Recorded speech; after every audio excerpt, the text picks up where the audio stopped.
Fernando, ¿es difícil trabajar, poder convivir con la comunidad Awajún?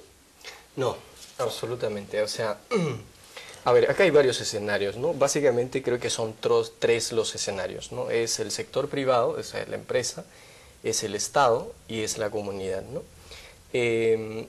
Más allá de los hechos específicos de si fueron maltratados o no, o si fueron encadenados, no sé, por ahí han dicho también, lo que hay que, golpeados con ortiga, lo que hay que entender son las razones, sin desmerecer lo que ha pasado en sí en cada momento, ¿no? Aquí estamos hablando de una empresa que ya tiene una mala reputación con la comunidad de hace muchos años. La empresa Águila privada. Dorada. La empresa privada. La empresa privada. O sea, se cree que hay una concesión minera allí, que la empresa se llama Águila Dorada, y la mayoría del área, el terreno donde está la concesión, se superpone a comunidades nativas, ¿no? ¿Y esa concesión minera es para qué? ¿Para explotar? Parece que es para oro, posibilidades, explorar y explotar posibilidades de minería. Oro y algún otro recurso, ¿no? Pero el tema es que aquí había ya un problema de hace mucho tiempo entre la comunidad y la empresa. Y también el Estado no ha tenido una actividad clara respecto sobre cómo podría solucionarse un tema de este tipo, ¿no? Yo creo que básicamente es un contexto altamente conflictivo. Ahora, si es un contexto o era un contexto altamente conflictivo, ¿por qué los ingenieros no pudieron prevenir eso? Por lo que podemos escuchar, parece que se han hecho solicitudes, gestiones para poder ingresar de la manera como debe ser, pero no estoy tan seguro si lo que se ha hecho de la manera apropiada, porque parece que cuando van los ingenieros, en el momento mismo que piden permiso, normalmente no se hace así las cosas cuando vamos a comunidades. ¿Cómo se hace? Por ejemplo, los viajes que nosotros hacemos y que son con grupos privados o gente que no es indígena y que quiere visitar comunidades nativas, se hace con 2 o 3 meses de anticipación, viendo a detalle quiénes son las personas que van a ir con nosotros, en qué trabajan y para qué vienen. Y se hace, hay como lo que se llama todo un protocolo de por medio para anticipar la visita. Parece que los ingenieros se han ido, o sea, sin anticiparse a la situación, sabiendo que la realidad era una realidad socialmente bastante conflictiva entre la empresa y la comunidad. Aquí no ha habido una prevención, yo creo que se ha ido un plan de aventura específicamente para hacer este estudio, pero no ha habido mayor conocimiento del campo, ¿no? Ahora, tú eres Awajún por el lado de tu padre, y también por el lado de tu madre, solo por el lado de tu padre. Mi padre es Huampis y mi madre es Awajún. Tú eres, digamos, la flor de esa comunidad, porque son dos pueblos que están muy entrelazados, ¿verdad? Y que ocupan todo ese territorio hasta el Ecuador. Muy bien. ¿Tú recuerdas desde tus padres, digamos, una forma de convivencia agresiva, intolerante? No, jamás. Como te digo, estamos hablando de pueblos indígenas y es muy claro porque hay mucha confusión al respecto, ¿no? ¿Quiénes son los pueblos indígenas? Los pueblos indígenas son grupos humanos como cualquier grupo humano que tiene su lengua, su cultura, un territorio que consideran, y de hecho es así, que ancestralmente ocupamos y defendemos, como es lógico, cualquier persona defiende lo suyo, ¿no es cierto? Sin embargo, hay ciertas... por el mismo proceso de la interrelación entre la sociedad mayoritaria peruana y estos grupos minoritarios, que no ha habido puentes apropiados, la experiencia es una experiencia negativa. Hay una experiencia, por ejemplo, hablemos del caucho. ¿Qué es más agresivo? Muy bien. El caucho, por ejemplo, la experiencia del caucho es una experiencia negativa. La experiencia del narcotráfico, hablemos de los ashánicas de Selva Central, por ejemplo, cientos de desplazados. Por Sendero Luminoso. Entonces, la experiencia, digamos, de contacto con Occidente no es tan positiva, y mucho más con el Estado, porque es el Estado que representa de alguna manera todo este movimiento. Esa era mi pregunta. ¿Con quién están o de quién tienen más recelo las comunidades? ¿Del Estado o de las empresas privadas? A ver, cuando hablamos de empresas privadas, los últimos 15, 20 años estamos hablando de empresas mineras y de hidrocarburos, porque actividad privada existe en la selva hace muchos años, pero los problemas se agudizan cuando entran empresas mineras y empresas petroleras. Entonces el recelo los últimos 20 años es hacia la empresa minera y hacia la empresa, digamos, de hidrocarburos, ¿no? ¿Y por qué dirías tú? Tú lideras una organización que se llama Tendiendo Puentes, abriendo puertas, porque es evidente que tu pueblo no va a poder tener la misma relación con el desarrollo que tienen los aymaras, ¿no es cierto?, que tienen una convivencia permanente, y las universidades, la tecnología, en tanto no haya una buena relación y empiece una inversión saludable y conveniente para el pueblo y también evidentemente para el inversionista, y entre tanto no vamos a poder hablar de inclusión en el país, ¿no es cierto? Muchos de ustedes lo tienen claro, pero otros no lo tienen claro, y hay otros que pretenden que no deben tener ninguna relación con las empresas, que no debe haber inversión en la zona. Lo que te entiendo escuchándote es que tú eres de los convencidos de que sí deben haber relaciones, pero deben haber relaciones respetuosas y que además incluya, por supuesto, reconocimiento de la propiedad de los pueblos o de las comunidades, pero no se niegan a la inversión. Entonces, ¿cómo hacer para tender puentes realmente? ¿Qué labor están haciendo? Mira, cuando decía hace un momento que la experiencia, digamos, con el otro, la sociedad mayoritaria y, digamos, el Estado, las empresas, no ha sido positiva en relación a los pueblos indígenas. El tema es cómo reparamos esa situación. La pregunta que hay que resolver, y a gente como yo, que yo tengo, no tengo 30 años, tengo menos de 30 años, para gente indígena como yo, la pregunta que, digamos, nos atormenta en estos tiempos es cómo, siendo indígena, uno puede incorporarse, digamos, al mundo moderno. Claro. ¿Qué significa sin incorporarse? Sentir que traicionas a tu pueblo. En absoluto. Y al respecto quisiera yo explicar o poner en mesa dos panoramas. En el movimiento indígena, digamos, a nivel de pueblos indígenas, hay dos vertientes. Una vertiente de tipo reivindicativa, de tipo política, y otra vertiente, digamos, más enfocada en temas de qué se puede hacer como pueblos para poder afrontar los nuevos problemas que nosotros actualmente tenemos. Son dos vertientes. La vertiente política está enfocada más en temas de derechos, en temas más de autonomía territorial, pero cuando vamos en el campo nos encontramos con gente que tiene desnutrición, con gente que tiene problemas de agua, con gente que tiene problemas de infraestructura. La pregunta es, ¿los líderes que lideran un movimiento político son conscientes de estas necesidades? Mi percepción y lo que he podido ver es que no hay mucha conciencia. De ahí... Porque no hay respeto. No hay respeto. De ahí la importancia de ver una alternativa para resolver esos problemas. Personalmente, y los que estamos en esto, ¿cuál es la alternativa? No es el Estado tanto, es la posibilidad de hacer negocios que contribuyan a solucionar los problemas concretos que actualmente tenemos. Y en esto son dos caminos, ¿no? Por un lado, crear empresas comunitarias, es decir, donde las comunidades pudieran tener, en algunos casos, accionariado, en otros casos podríamos negociar, por ejemplo, trabajadores indígenas, pero el hecho es que cómo hacer para que la comunidad participe. Y yo creo que el sector privado tiene una excelente oportunidad para dar pistas de que eso es posible. Y las comunidades no es que rechacen la inversión, sino que quieren una inversión que les ayude a ser seres humanos y a proteger lo que son, pero sin negar al mundo moderno, al mundo donde tú y yo y los otros estamos insertados. ¿Cómo puede haber mayor conciencia de ciudadanía cuando tenemos tantas brechas sociales? No solo históricas, sino geográficas.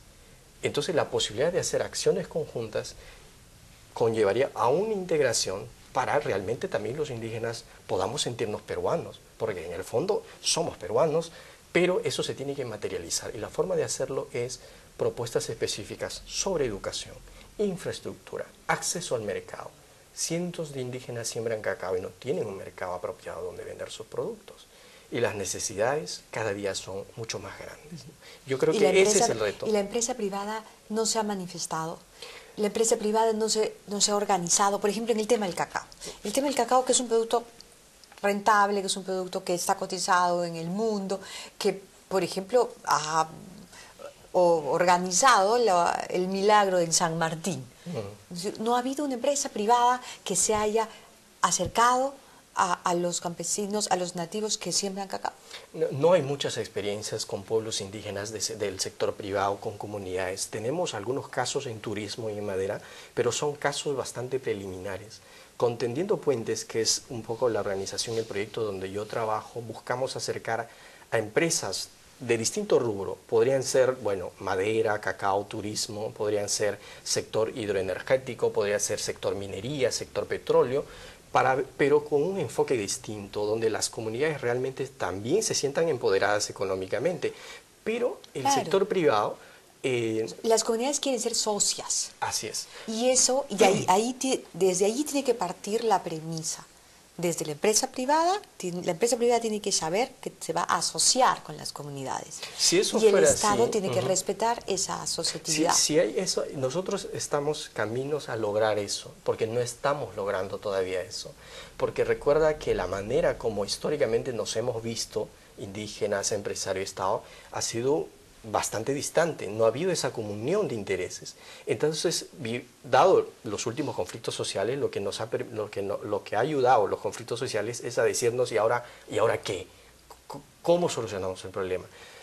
Los pueblos indígenas, te digo, lo que ahorita están necesitando, son conscientes de las enormes necesidades que tenemos, somos conscientes, queremos la posibilidad de trabajar con empresas, es decir, crear progreso, crear desarrollo, pero el sector privado también tiene que dar muestras, y eso es un proceso mental, tanto de nosotros, porque esto de retener a 2 geólogos y azotarlos, digamos que no es tan aceptable, no, claro, pero ante la propia realidad, o sea, ante la propia frustración... Pero te quiero preguntar una cosa, ¿quién asusa? Porque alguien asusa. Ahí también es otro ámbito, por ejemplo, en el mundo indígena acabo de explicar que hay 2 vertientes, una vertiente política y una vertiente, digamos, enfocada en necesidades, en resolver los problemas que tenemos. Moderna. Digamos, una visión mucho más amplia, globalizada. También en el mundo indígena, sobre el mundo indígena, hay un manto de pensamiento, ¿no? Muy ligado, por supuesto, a un movimiento político regional, incluso todo el discurso de la madre tierra, que viene, bueno, un poco de Venezuela, Ecuador, Bolivia fundamentalmente.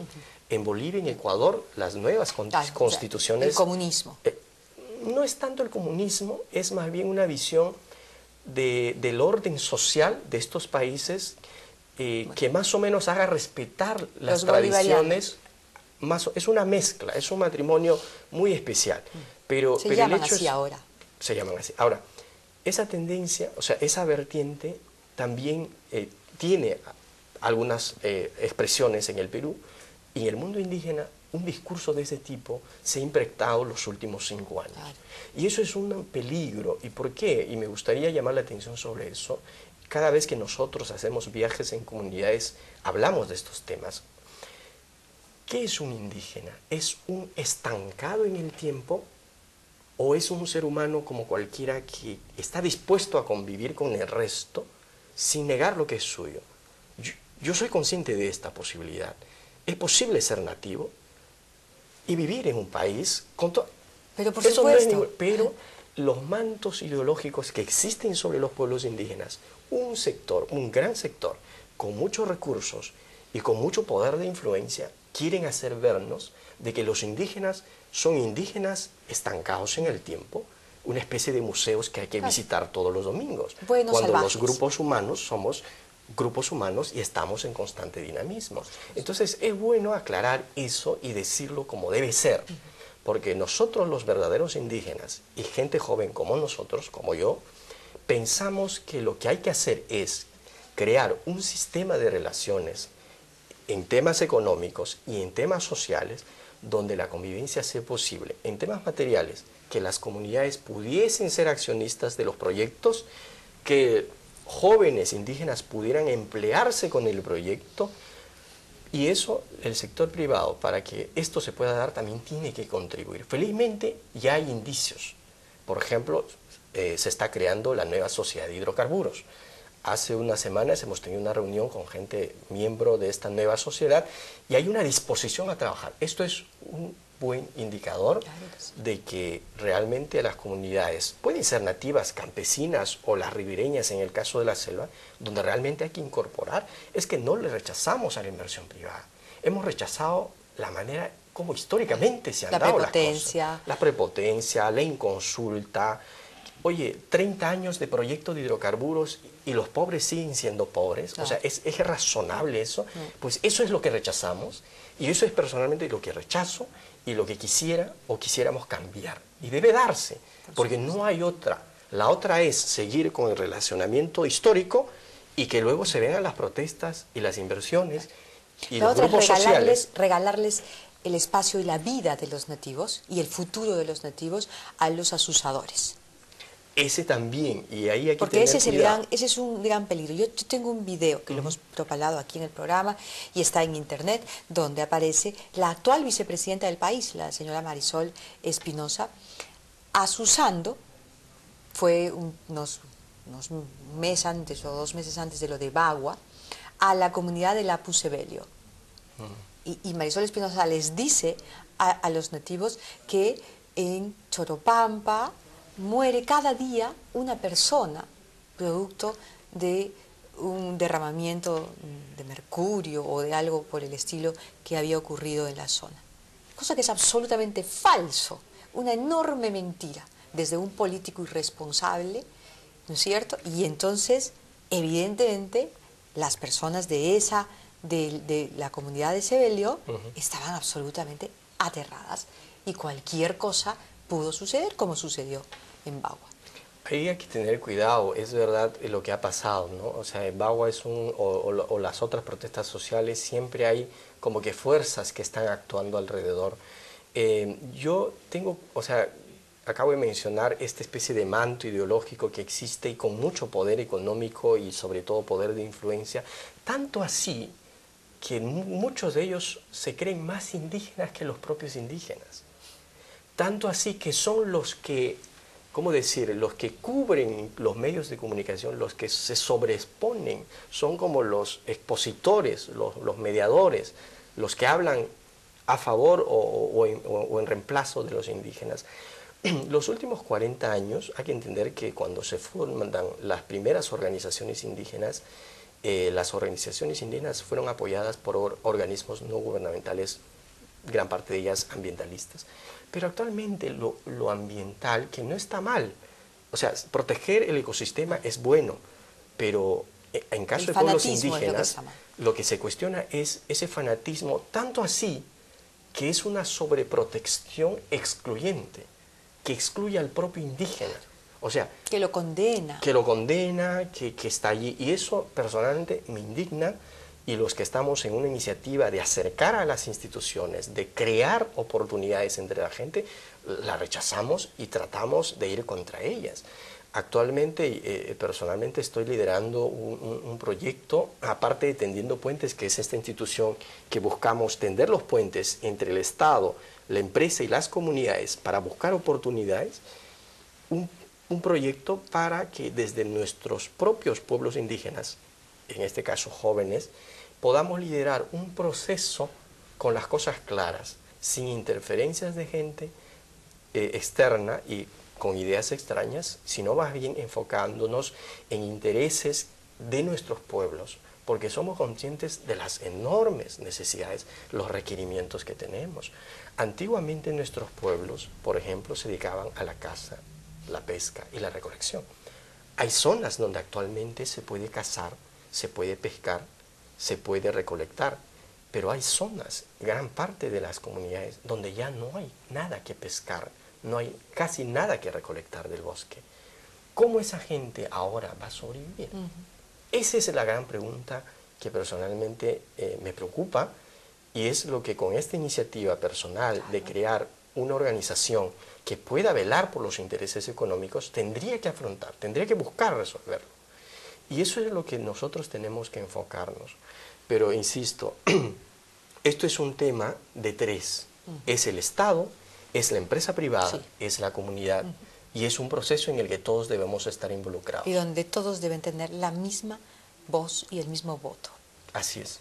Así debe ser, y yo estoy convencido de que así será, porque en eso estamos trabajando y espero que el resto de las instituciones, el Estado, bueno, aunque el Estado actualmente no tiene una propuesta clara sobre pueblos indígenas, tiene la intención, pero no tiene propuestas claras, porque todo este tema de la ley de consulta se ha aprobado para reconocer a las personas, pero la gente no vive de reconocimiento, la gente tiene hambre, la gente quiere educación. Claro. ¿Y eso quién lo resuelve? La gente quiere desarrollo. Quiere progreso. Y estamos en eso y ojalá esto pueda terminar en un espacio positivo donde todos podamos estar presentes. Así tiene que terminar y esa es la labor de todos los que podemos poner un granito de arena en que así sea. Gracias, Fernando, por venir.